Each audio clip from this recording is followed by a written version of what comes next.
Libros por el camino. Presenta. Los eventos nocturnos en el Barranco del Muerto, una mirada en la oscuridad. Aquella noche era excepcionalmente gélida y despejada, semejante al corazón de un diamante. Las noches claras poseen una peculiar perspicacia. En la oscuridad, es posible sentir frío sin percatarse de ello, sin embargo, al ver, se sufre.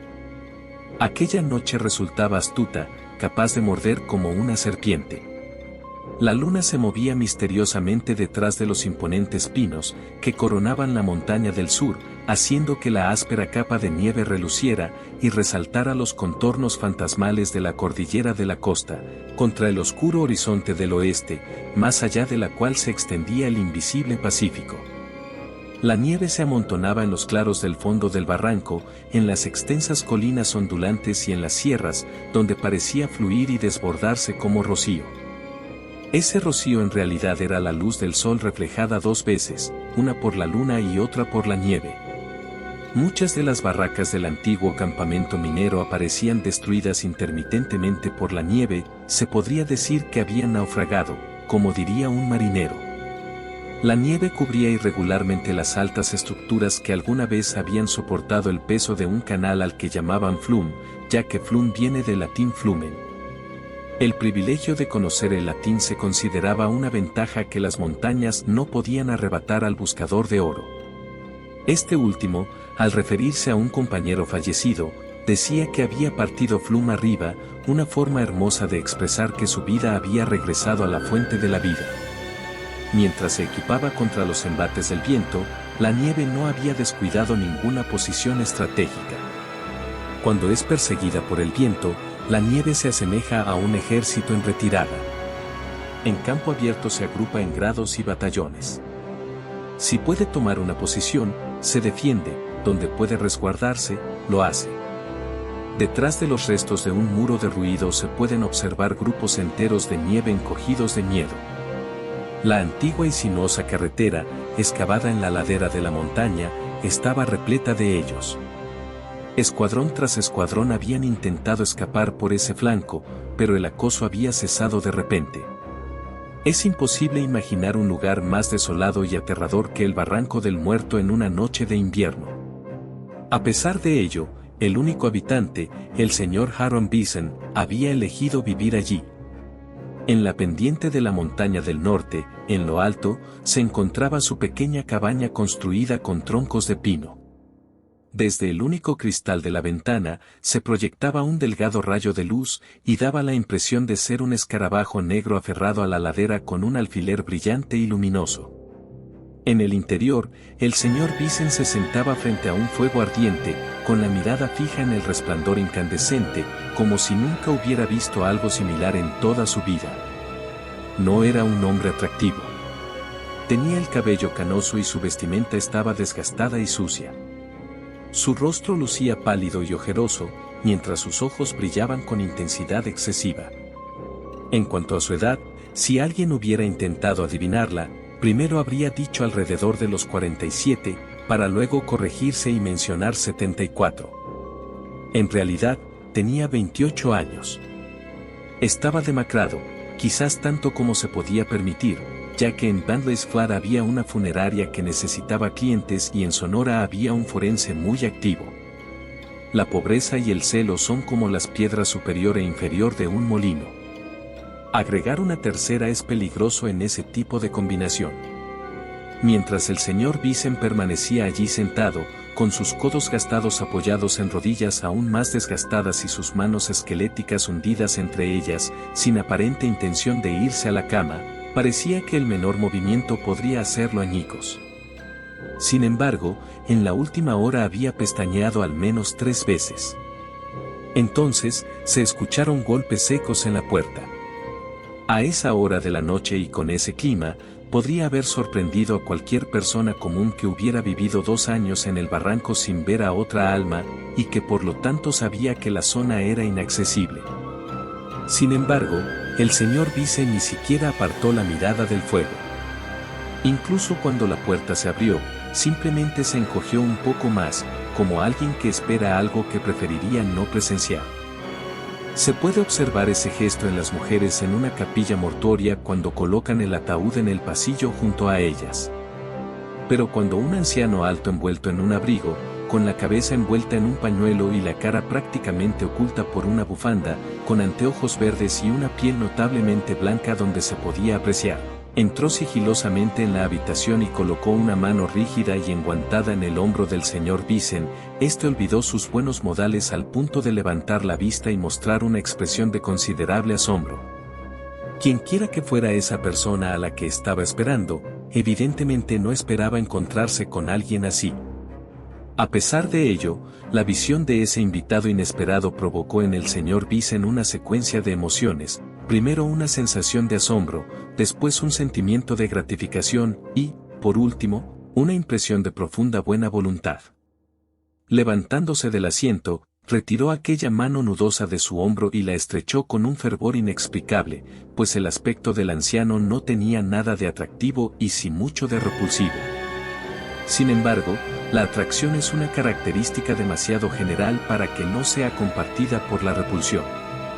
El objeto más atractivo del mundo es el rostro que instintivamente cubrimos con un paño. Cuando se hace incluso más atractivo, fascinante, echamos 7 pies de tierra sobre él.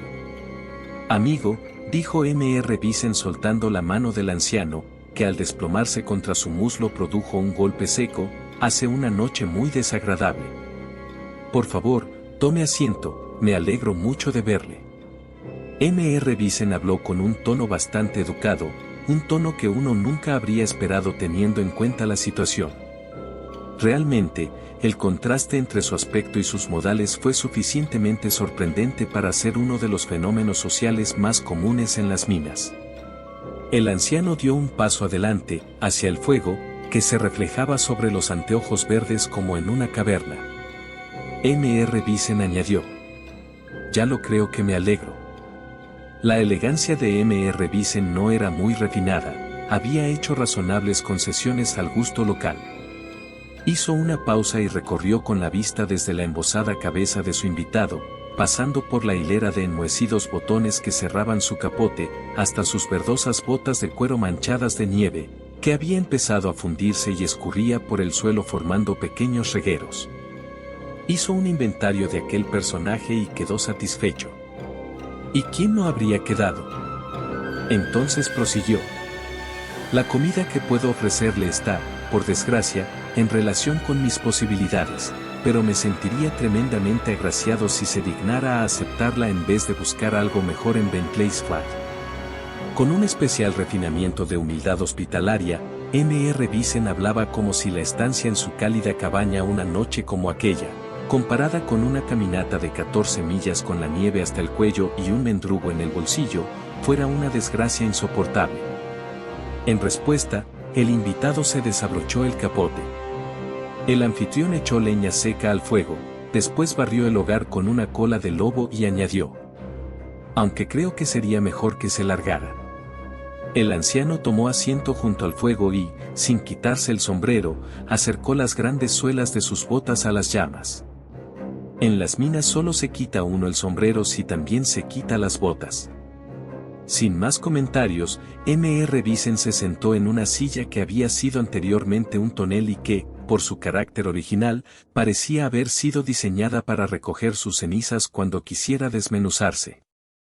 Durante un rato no hubo más que silencio. Luego, desde algún lugar entre los pinos, llegó el fuerte gruñido de un coyote y, simultáneamente, el crujido de la puerta en el marco. Entre los dos incidentes no había otra relación que la aversión del coyote por las tormentas y el alboroto del viento. Sin embargo, parecía existir una especie de conspiración sobrenatural entre los dos, y M.R. Vicen se estremeció con una imprecisa sensación de terror. En un momento se recuperó y volvió a dirigirse a su invitado. Aquí ocurren cosas extrañas. Voy a contárselo todo, y si decide marcharse le acompañaré durante el primer tramo del camino, hasta donde Bobby Peterson disparó contra Van Hack, seguro que conoce el sitio. El anciano asintió con ampulosidad, como si diera a entender que no solo conocía el lugar, sino que lo conocía de verdad. Hace 2 años, comenzó M.R. Vicen, otros 2 compañeros y yo ocupamos esta casa, pero cuando todo el mundo se marchó hacia Bentley's Flat, nosotros nos fuimos con ellos. En 10 horas el barranco quedó desierto. Aquella tarde, sin embargo, me di cuenta de que había olvidado una pistola muy valiosa, esa, y volví por ella. Pasé la noche solo aquí, tal y como he hecho todas las noches desde entonces. He de explicar que unos cuantos días antes de que nos marcháramos nuestro criado chino tuvo la desgracia de morir cuando la tierra estaba tan helada que era imposible cavar una tumba de la manera habitual. Así que el día de nuestra precipitada partida cavamos ahí, en el suelo, y le enterramos como pudimos. Pero antes de hacerlo, tuve el mal gusto de cortarle la coleta y clavarla sobre su tumba, en aquella viga donde usted la ve ahora, o mejor dicho, ahora que el calor le ha dado a usted la oportunidad de verla. He dicho ya, creo que sí, que el chino murió por causas naturales. Por supuesto, yo no tuve nada que ver con eso, y volví, no por una atracción irresistible o por una fascinación morbosa, sino sencillamente porque había olvidado la pistola. Esto queda claro, ¿verdad, amigo? El visitante asintió solemnemente.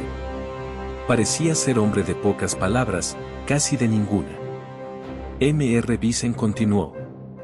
De acuerdo con la religión china, el hombre es como una cometa, no puede subir al cielo sin su coleta.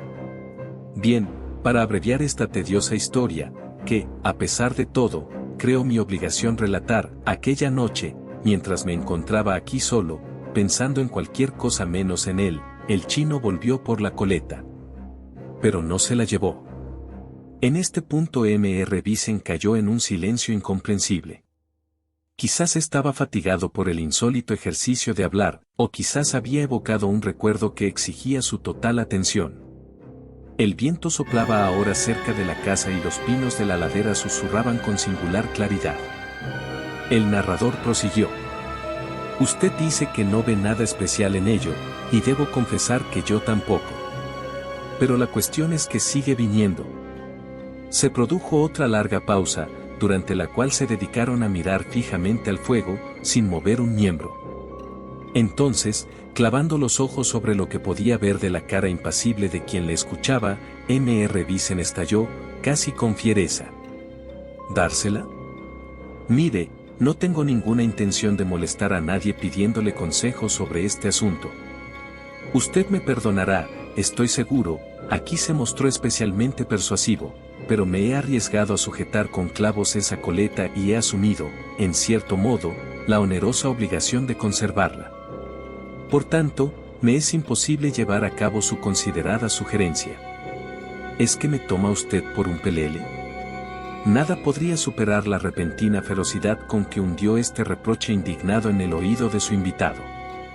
Era como si le hubiera golpeado en la cara con un guantelete de acero. Se trataba de una protesta, pero también de un desafío.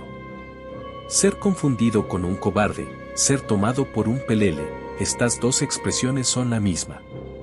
A veces es un chino. ¿Es que me toma usted por un chino?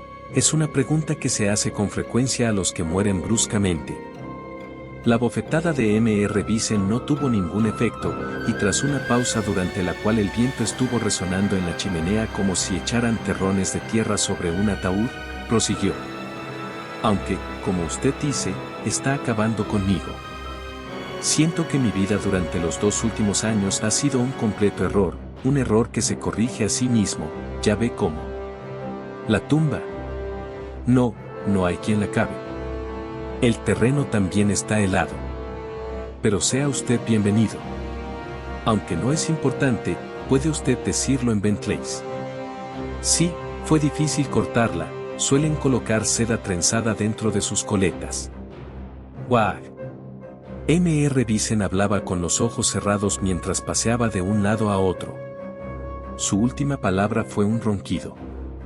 Al cabo de un rato, respiró hondo, abrió los ojos haciendo un esfuerzo y, tras un simple comentario, se quedó profundamente dormido. Lo que dijo fue lo siguiente. Están robando mis cenizas.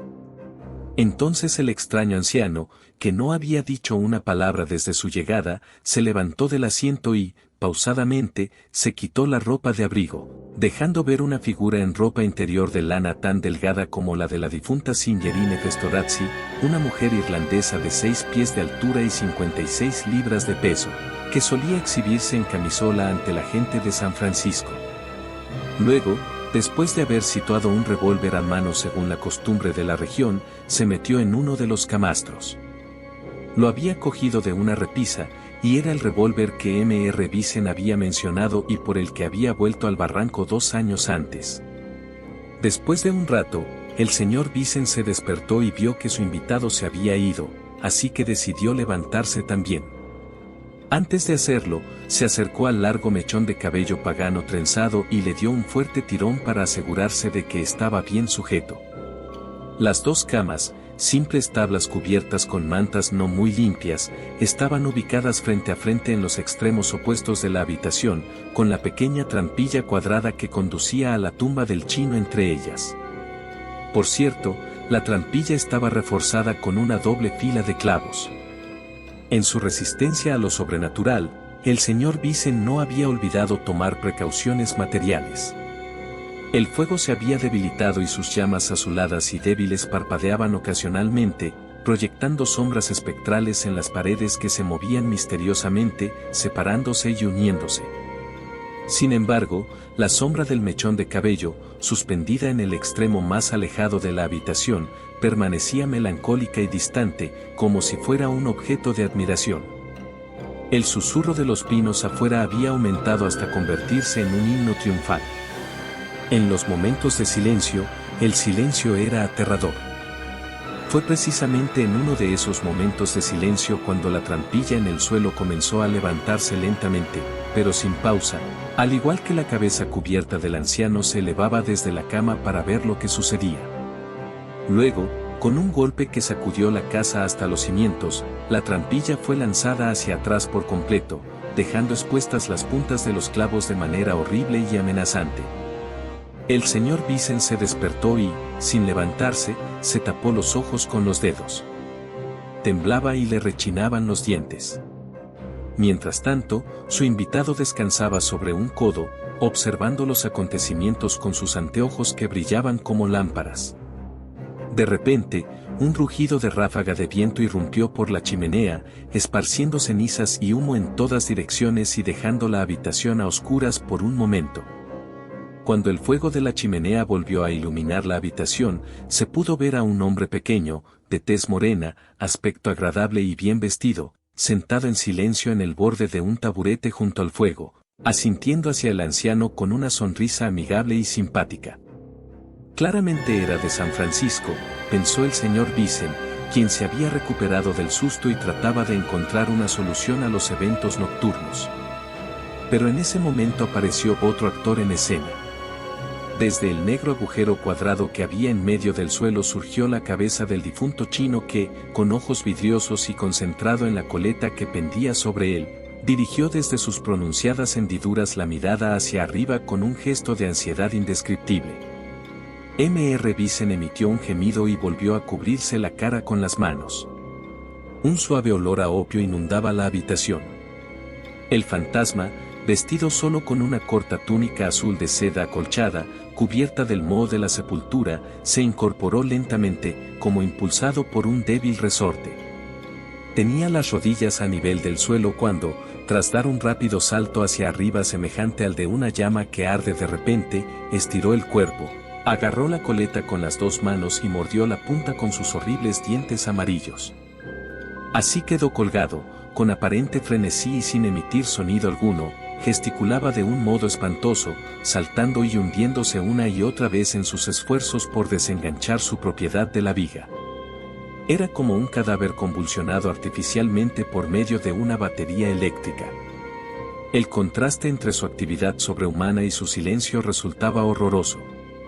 El señor Bison se acurrucó en la cama. El hombre de tez morena desenredó las piernas, golpeó impacientemente con la punta de su bota y consultó su pesado reloj de oro.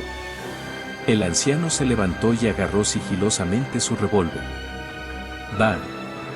Como un cuerpo que cae en la horca, el chino se hundió pesadamente en el oscuro agujero, con la coleta entre los dientes. La trampilla giró y se cerró con un fuerte golpe. El hombre de San Francisco saltó ágilmente desde su taburete, capturó algo en el aire con su sombrero, como un niño que atrapa a una mariposa, y desapareció por la chimenea como si hubiera sido succionado. A través de la puerta abierta, desde algún lugar lejano en la oscuridad llegó un grito débil y distante, un lamento de sollozos, parecido al de un niño estrangulado en el desierto, o al de un alma perdida capturada por el adversario. Aunque pudo haber sido el coyote. Durante los primeros días de la primavera siguiente, un grupo de mineros que se dirigía hacia las nuevas explotaciones pasó por el barranco y, al recorrer las cabañas abandonadas, encontró en una el cuerpo de Aaron Bison, tendido sobre un catre, y con un agujero de bala en el corazón.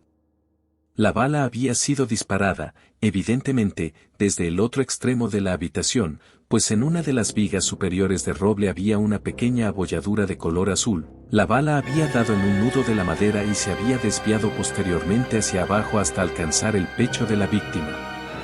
Sujeto fuertemente a la misma viga, se encontraba lo que parecía ser el extremo de una trenza de pelo de caballo, que había sido cegada por la bala en su trayectoria.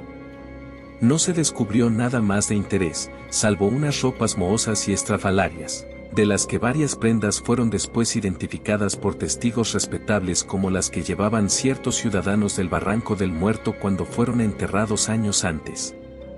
Pero no es fácil comprender cómo pudo ocurrir eso, a menos que, claro está, las prendas hubieran sido utilizadas como disfraz por la misma muerte, lo que resulta difícil de creer. Fin.